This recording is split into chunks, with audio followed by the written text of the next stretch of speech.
Excel PU college ಗುರುವಾನಿಕೆರೆ ಪ್ರಾಯೋಜಿತ ಅಖಾಡ big fight ವಿಶೇಷ ನಾನು ಮತ್ತೆ ಮುಂದುವರಿಸ್ತಾ ಇದ್ದೀನಿ. ನಾನು ಮೊದಲಿಗೆ ಮತ್ತೆ ಮಹೇಶ್ ಅವ್ರನ್ನ ಒಂದು ಪ್ರಶ್ನೆ ಕೇಳಬೇಕಾಯ್ತು. ಮಹೇಶ್ ಅವರೇ, ಈಗ ಇದು ನಿಮ್ಮ ಪ್ರಕಾರ ಇದು ನೈತಿಕ ಗೆಲುವು, ಇದು BJP JDS ಸಂಘಟಿತ ಹೋರಾಟದ ಫಲ ಅಂತ ನೀವು ಕರೀತಾ ಇದ್ದೀರಾ?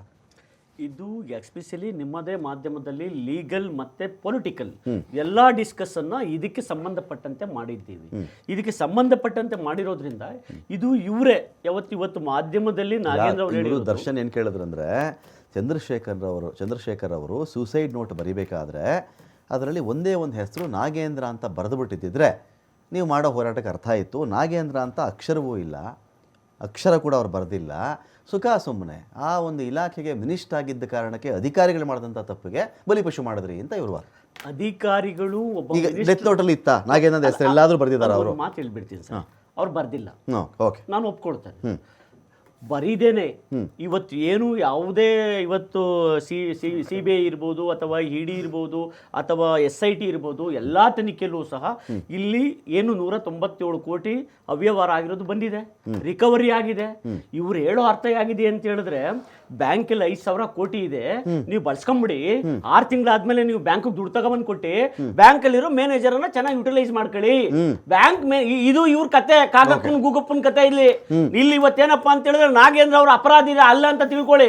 ಆದ್ರೆ ನಿಜವಾದ ಅಪರಾಧಿ ಯಾರು? ಹೈಕಮಾಂಡ್ ಗಮನಕ್ಕೆ ಬರ್ತಾನೆ. ಇವತ್ತು ಆಂಧ್ರ ಪ್ರದೇಶ ಚುನಾವಣೆಗೆ ದುಡ್ಡು ಹೋಗಿದ್ಯಾ ಹೇಳಿ ನಾಗೇಂದ್ರ ಬಾಯ್ಬಿಡ್ಲಿ. ಎಸ್, ನನ್ನದೇ, ನಾನು ಮುಖ್ಯಮಂತ್ರಿಗಳು ಹೇಳಿದ್ರು ಕೊಟ್ಟಿದ್ದೀನಿ, ನಾನು ಸೈನ್ ಹಾಕಿದ್ದೀನಿ, ನಮ್ಮ ಅಧಿಕಾರಿಗಳು ನಾನು ಹೇಳ್ದಂಗೆ ಕೇಳಿದ್ದಾರೆ, ಇಂಡೈರೆಕ್ಟ್ ಆಗಿ ಮಾಡಿದ್ದೀನಿ ಹೇಳಿ ನಾಗೇಂದ್ರ ಅವರು. ಮನುವಾದಿಗಳನ್ನ ಬೈಯೋದನ್ನ ಬಿಟ್ಟು ನಾಗೇಂದ್ರ ಸಾಹೇಬ್ರು ಇವತ್ತು ತನ್ನದೇ ಪಕ್ಷದ ನಾಯಕರನ್ನ ಇವತ್ತು ಕೈ ಮಾಡಿ ತೋರಿಸಿದ್ರೆ ನಾಗೇಂದ್ರ ಅವರು ಇವತ್ತು ಅಳೋ ಸ್ಥಿತಿ ಬರ್ತಿರ್ಲಿಲ್ಲ. ಈಗ ಮಹೇಶ್ ಈಗ ಇನ್ನೊಂದು ಇದರಲ್ಲಿ ನಾಗೇಂದ್ರ ಇದೇ ಬರದಲ್ಲಿ ಒಂದು ಮಾತು ಹೇಳ್ತಾ ಇದ್ರು. ಮೊನ್ನೆ ಡಿಬೇಟಲ್ಲೂ ಕಾಂಗ್ರೆಸ್ ನಾಯಕರೊಬ್ಬರು ಮಾತಾಡ್ತಾ ಇದ್ರು. ಈಗ 187 ಕೋಟಿ ತೊಗೊಂಡೋಗಿ ರಾಹುಲ್ ಗಾಂಧಿ ಮನೆಯಲ್ಲಿ ಡಂಪ್ ಮಾಡಿಬಿಟ್ಟಿದ್ದಾರೆ ಅಂತ. 187 ಕೋಟಿ ರಾಹುಲ್ ಗಾಂಧಿ ಮನೆ. ಅಲ್ಲ ರೀ, ಎಷ್ಟು ಭದ್ರತಾ ಪಡೆಗಳಿವೆ, ರಾಹುಲ್ ಗಾಂಧಿ ಮೇಲೆ ನಿಗಾ ಇಟ್ಟಿಲ್ವೇನ್ರಿ ಈ ದೇಶದಲ್ಲಿ? ಗೃಹ ಇಲಾಖೆಯಿಂದ ಎಲ್ಲ ಇಲಾಖೆಗಳು BJPದೇ ಇರಬೇಕಾದ್ರೆ ಅದು ಯಾವ ಥರದಲ್ಲಿ ರಾಹುಲ್ ಗಾಂಧಿ ಮನೆಗೆ ಹೋಗಿ 187 ಕೋಟಿ ಹಣನ ಹೆಲಿಕಾಪ್ಟರ್ ಸುರಿದಿದ್ದ, ಇಲ್ಲ ಪ್ಲೇನಲ್ಲಿ ಹೋಗಿ ಡೆಲ್ಲಿ ಏರ್ಪೋರ್ಟಲ್ಲಿ ಲ್ಯಾಂಡ್ ಆಗಿ ಲಾರಿಗಿರಿ ತುಂಬ್ಕೊಂಡ್ಬಂದು ಅದನ್ನ ಹಾಕಿದ್ದ? ಯಾವ ಥರ ಇದು? ರಾಹುಲ್ ಗಾಂಧಿನ ಸುಮ್ಮನೆ ಬಿಟ್ಬಿಟ್ಟು ಅವರ ಜನ ಕೋಟಿಗಟ್ಟಲೆ ತಂದು ತುಂಬ್ಕೊಳ್ಳಪ್ಪ ನಿನ್ನ ಮನೆಯಲ್ಲಿ. ಓಕೆ, ಅವ್ರ ಬಗ್ಗೆ ಐ ಆಮ್ ನಾಟ್ ಕಾಮೆಂಟ್ ಮಾಡೋದಕ್ಕೆ ಇಷ್ಟಪಡ್ತೀನಿ. ಓಕೆ, ನನಗಿರೋ ಮಾಹಿತಿ ಏನು, ಮೊದಲನೇ ಬಾರಿಗೆ 15 ಅಕೌಂಟ್ ಹೋಯ್ತು, ತದಾನಂತರ 600 ಅಕೌಂಟ್ಗಳಿಗೆ ಹೋಗಿದೆ. 600 ಅಕೌಂಟ್ಗಳಿಂದ ಎಲ್ಲೆಲ್ಲಿ ಹೋಯ್ತು? ಗೋಲ್ಡ್ ಹೋಯ್ತು. ಅಲ್ಲಿ ಯಾರು ಇಲ್ಲ ಅಂದಿಲ್ಲ ನೋಡ್ರಿ. ಅವ್ರು ಹೇಳೋದೇನು ಗೊತ್ತಾ, ಇದಕ್ಕೆ ನಾನು ಹೊಣೆನಾ ಅಂತ ಕೇಳ್ತಾರ ಅವರು. ನಾಗೇಂದ್ರ ಹೇಳೋದೇನು ಗೊತ್ತಾ, ಇಲ್ಲಿ ಯಾರು ಇದನ್ನಾಗಿಲ್ಲ ಅಂತ ಹೇಳ್ತಿಲ್ಲ, ಎಲ್ರಿಗೂ ಗೊತ್ತಿರೋ ವಿಚಾರ ಇದು. ನನ್ನ ನಿರ್ದೇಶನದ ಮೇರೆಗೆ ಇವ್ರು ಮಾಡಿರೋ ಕೆಲಸಗಳ ಅಧಿಕಾರಿಗಳ ಲೂಟಿಗೆ ನನ್ನ ತಲೆದಂಡ ಆಯ್ತಾ ಅಂತ. ಈಗ GBA ನಲ್ಲಿ ಒಂದು ಹಗರಣ ಆಗುತ್ತೆ ರೀ, GBA ಒಂದು ಹಗರಣ ಆಗುತ್ತೆ, ಯಾರ ರಾಜೀನಾಮೆ ಕೇಳ್ತೀರಿ ನೀವು? GBA ಹಗರಣ ಆದ್ರೆ ಮುಖ್ಯಮಂತ್ರಿ ರಾಜೀನಾಮೆ ಕೇಳ್ತೀವಿ. ಹಂಗೆ ಅಧಿಕಾರಿ ಅವ್ರಿಗೆ ಹೇಳ್ತಾರೆ, ಅಧಿಕಾರಿಗಳು ತಿಂದಾಕಿದ್ದಾರೆ, ಗಿಡ ನೆಡೋದ್ರಲ್ಲಿ ತಿಂದುಬಿಟ್ಟಿದ್ದಾರೆ, ಮೋರಿಯಲ್ಲಿ ತಿಂದಿದ್ದಾರೆ. ಉಸ್ತುವಾರಿ ಯಾರಿದ್ದಾರೆ? ಓಕೆ, ಸರಿ, ಮುಖ್ಯಮಂತ್ರಿಗಳಿದ್ದಾರೆ, ಮುಖ್ಯಮಂತ್ರಿ ರಾಜೀನಾಮೆ ಕೇಳ್ತೀವಿ. ಅಷ್ಟೇ ಪ್ರಶ್ನೆ ದರ್ಶನ್. ಯಾವ ಇಲಾಖೆಗೆ ಯಾರು ಹೆಡ್ ಮಾಸ್ಟರ್ ಅಂತ ಕೂತಿರ್ತಾರೋ ಅವರೇ ಹೊಣೆ. ಶಾಲೆಯಲ್ಲಿ ಒಂದು ಮಗು ತೊಂದರೆ ಆಯಿತು, ಪಕ್ಕದ ಮಗು ತಂದು ಹೊಡೆದ್ಬಿಟ್ರು, ಪಕ್ಕದ ಮಗು ಒಂದು ತಳ್ಳಿಬಿಡ್ತು ಅಂತ ಯಾರು ಕೇಳಲ್ಲ, ಆ ಮಗು ಮೇಲೆ ಕೇಸ್ ಹಾಕೊಂಡು ಕೂತ್ಕೊಳ್ಳಲ್ಲ. ಈ ಶಾಲೆ ಆಡಳಿತ ಮಂಡಳಿ ಯಾರ್ದು, ಮ್ಯಾನೇಜರ್ ಯಾರು ಕೇಳ್ತಾರಪ್ಪ, ಏನು ತಪ್ಪಿದೆ ಇದು? ಇಲ್ಲಿ ಹತ್ಕೊಂಡು ನಾಗೇಂದ್ರ, ಅಯ್ಯೋ ನನಗೆ ಗೊತ್ತಿಲ್ಲ, 187 ಕೋಟಿ ಏನು ಮಾಡ್ತಾಯಿದ್ರು ನಾಗೇಂದ್ರ?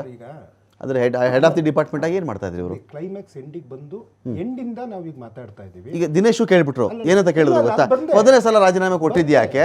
ನೀವು ಅವ್ರನ್ನೇ ಬೇಕು, ನಿಮ್ಗೆ ಇನ್ಯಾರು 15 ಜನ STಗಳು ನಿಮ್ಗೆ ಇನ್ಯಾರು ಸಿಗದೆ ನಾಗೇಂದ್ರನೇ ಬೇಕು ಅಂತ ನೀವು ತಂದು ಕೂರಿಸಿದ್ಯಾಕೆ? ಮತ್ತೆ ಒಳ್ಳೆ ನಾಟಕ ಯಾಕೆ? ಅಷ್ಟು ಸುಲಭವಾದ ಮಾತಾಡಿಲ್ಲ, ಕಿವಿಲಿ ಇನ್ನೂ ಕೇಳಿದ್ದೀನಿ ನಾನು. ಇವತ್ತು ಆಯಿತು ಹೆಡ್ ಮಾಸ್ಟ್ರು ಅಥವಾ ಅವರೇ ಅಂತ, ಫೈನಲ್ ಏನು ನಾಗೇಂದ್ರರವರು ನೈತಿಕ ಹೊಣೆಯನ್ನು ಹೊತ್ತು ವೈಯಕ್ತಿಕ ನಿರ್ಧಾರದಿಂದ ರಾಜೀನಾಮೆ ಕೊಟ್ಟಾಗಿದೆ ಅನ್ನೋದು ಸತ್ಯ. ವಾಸ್ತವವನ್ನು ಅರಿಬೇಕು. ಏನೋ ಪರಪ್ಪನಗರ ಅಲ್ಲಿರೋ ಕಳ್ಳರು ಅಲ್ಲಿಂದ ಏನೋ ಅಂತೆಲ್ಲ ಏನೋ ಅಂದರು. ಇವತ್ತು ಇವ್ರೇನ್ ಜಡ್ಜ, ಇವ್ರೇನ್ ಲಾಯರ, ಇವ್ರೇನ್ ಕೋರ್ಟ, ಇವ್ರೇನ್ ಇನ್ವೆಸ್ಟಿಗೇಷನ್ ಆಫೀಸರ್? ಒಬ್ಬನ್ನ ಕಳ್ಳ ಅನ್ನುವಂತ ಆರೋಪನ ಇವ್ರು ಹೆಂಗ್ ಮಾಡ್ತಾರೆ? ಇವ್ರಿಗೆ ಯಾರು ಅಧಿಕಾರ ಕೊಟ್ಟಿದ್ದು? ಆಯ್ತು, ಹಂಗೆ ಕಳ್ಳ ಅನ್ನೋದಾದ್ರೆ ಅರವಿಂದ ಕೇಜ್ರಿವಾಲ್ ಕಳ್ಳ ಅಂತಾನೆ ಇವ್ರು ಒಪ್ಕೊಬೇಕು. ಇವ್ರು ನಮಗೆ ಇವ್ರು ಕಳ್ಳ ಅಂದಾಗ ಜೈಲಲ್ಲಿ ಹೋಗಿ ಅದೇ ಹಗರಣದಲ್ಲಿ ಹೋಗಿ ಕೂತವ್ರನ್ನ ಏನು ಕಳ್ಳ ಅಂತಾನೆ ಇನ್ನೇನಂತಾರೆ? ನೀವು ಇನ್ನೊಬ್ಬರ ಮೇಲೆ ಆರೋಪ ಮಾಡ್ಬೇಕಾದ್ರೆ ಸ್ವಲ್ಪ ಯಾವುದು ಒಂದು ತನಿಖೆ ಪೂರ್ಣ ಯಾವ್ದೀಗ EDIT ನಲ್ಲಿ ಇರ್ತಕ್ಕಂಥದ್ದು ಲೆಟ್ ಇಟ್ ಕಂಪ್ಲೀಟ್. ಇವರು ಮುಂದುವರೆದ ಭಾಗವಾಗಿ ಅದೇ ರೀತಿ ಹೇಳೋದಕ್ಕೆ ಹೋಗ್ತಾ ಇದಾರಲ್ಲ ಸರ್. ಈಗ ಯಾವುದೋ ಇಲಾಖೆನಲ್ಲಿ ಯಾರೋ ಮಾಡಿರೋ ತಪ್ಪು ಅನ್ನೋದಕ್ಕೂ ಖುದ್ದು ಕುಮಾರಸ್ವಾಮಿ ಮಾಡಿರೋ ಅಪರಾಧಗಳಿಗೆ ಏನು ಆರೋಪ ಸಾಬೀತಾಗಿದೆ, ರಾಜ್ಯಪಾಲರ ಅಂಗಳದಲ್ಲಿದೆ. ನಾವೀಗ ಕೇಳ್ತಾ ಇರೋದು ನೈತಿಕ ಹೊಣೆಯನ್ನ ಕುಮಾರಸ್ವಾಮಿ ಅವರು ಯಾವಾಗ ಹೊರ್ತಾರೆ. ನಾವೀಗ ಕಳ್ಳ ಮತ್ತು ಇನ್ನೊಂದು ಪದಗಳನ್ನ ಬಳಸುದಿಲ್ಲ. ಅವರು ಘನವೆತ್ತ ಕೇಂದ್ರ ಸಚಿವರಿದ್ದಾರೆ, ಆದ್ರೆ ಅವ್ರ ಮೇಲೇನೆ ನೇರವಾದಂತ ಆರೋಪ.